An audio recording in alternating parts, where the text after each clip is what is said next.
चलिए आज हम लोग बात करते हैं हमारे साइट के प्रोजेक्ट मैनेजर और हमारे एचएससी मैनेजर और हमारे साइट इंजीनियर आए हैं अभी साइट ऑडिट के लिए, उनसे बात करते हैं। Hello sir, good evening sir. Good evening sir. Good evening sir.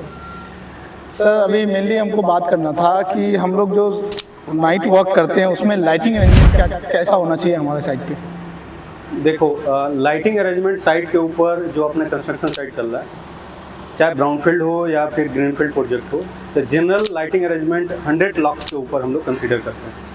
देखो, आप BOCW रूल्स 154 जाओगे ना तो उसमें लिखा हुआ कि सफिशिएंट लाइटिंग अरेंजमेंट, लेकिन उसमें ये मेंशन नहीं है कि हमारा इतना लॉक्स चाहिए। लेकिन जनरल कंस्ट्रक्शन के लिए हम लोग 100 लॉक्स के ऊपर लाइटिंग अरेंजमेंट साइट के ऊपर चाहिए और हम लोग अरेंजमेंट करते हैं। अब देखिए साइट के ऊपर जगह जगह लाइटिंग अरेंजमेंट कैसा है, तो ये 100 लॉक्स के ऊपर ही है, तो उस हिसाब से 100 लॉक्स चाहिए।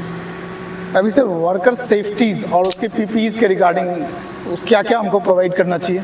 देखो, जो नाइट के लिए वर्कर सेफ्टी के लिए वर्कर को जो भी हम लोग पीपीईज प्रोवाइड करते हैं नाइट में, तो नाइट में तो जो जनरल शिफ्ट होता है, hand gloves, safety shoes, jacket, helmet, वो सब कुछ चाहिए और वो पीपीईज रिक्वायर्ड पीपीईज चाहिए। अगर नाइट में कुछ एक्स्ट्रा काम चल रहा है उसके रिगार्डिंग जो पीपीईज चाहिए वो हम लोग देते हैं, है ना सर।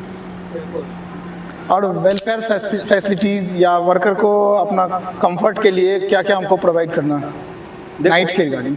देखो, वेलफेयर फैसिलिटी में वर्कर के लिए क्या है, सफिशिएंट लाइट, पहले तो सफिशिएंट उसको ड्रिंकिंग वाटर चाहिए, दूसरा उसको रेस्ट सेट चाहिए, तीसरा उसको अपना जो जनरल रेस्ट सेट हो गया, लाइटिंग अरेंजमेंट हो गया, प्लस उसको जो ओटी है वो सब चाहिए, ठीक है। उसको टॉयलेट फैसिलिटी चाहिए कि वो जाके टॉयलेट में अपना यूरिन ये सब चीज़ें कर सके।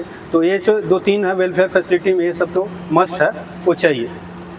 और अगला सर नॉइज़ और इन्वायरमेंटल कंट्रोल के लिए हम लोगों को क्या करना है। देखो, नॉइज़ अगर नाइट में काम चल रहा है तो फर्स्ट की बहुत लेट नाइट वर्क में नॉइज़ अलाउ नहीं है।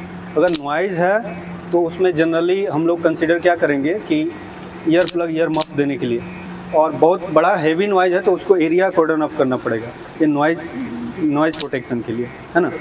इसके अलावा अभी आपके पास और कुछ क्वेश्चन है। उसके अलावा इन्वायरमेंट और एमरजेंसी का सर। हाँ, इन्वायरमेंट के लिए क्या करेंगे हम लोग, डस्ट कंट्रोल के लिए वाटर स्प्रिंग कराना मस्ट है, ये जनरली कराना ही पड़ता है कंस्ट्रक्शन साइट पे, वो सब करना जरूरी है। इसके अलावा और एक न्यू पॉइंट आपको बताता हूँ कि नाइट जो काम चल रहा हो, जो हम और सर आज ही डिस्कस किए थे कि नाइट में वर्कर को जो हम लोग नाइट वर्क कराते हैं, तो जो ओटी है ना, ओवर टाइम है, वो क्वार्टरली 120 आवर्स से ज़्यादा नहीं होना चाहिए पर पर्सन।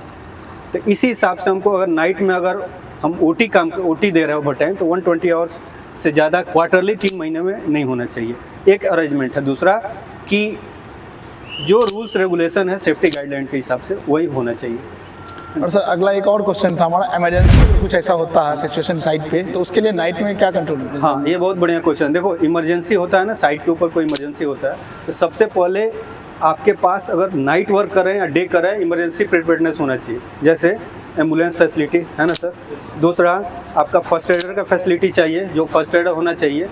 तीसरा आपके पास स्ट्रेचर होना चाहिए, फर्स्ट एड बॉक्स होना चाहिए, क्विक रिस्पांस टीम होना चाहिए कि पकड़ के तुरंत कुछ भी इमरजेंसी हो जाए तो इमरजेंसी कम्युनिकेट हो जाए और क्विक उसको रिस्पांस कर सके वर्कर को, क्योंकि वर्कर हमारे लिए काम कर रहा है, तो उसको क्विक अगर रिस्पॉन्ड नहीं करेंगे तो दिक्कत आएगा। इसलिए इमरजेंसी प्रिपेयर्डनेस तो आपका मस्ट है और फर्स्ट है, ये चीज़ें, है ना। Okay sir, thank you. चलिए, ओके, थैंक यू।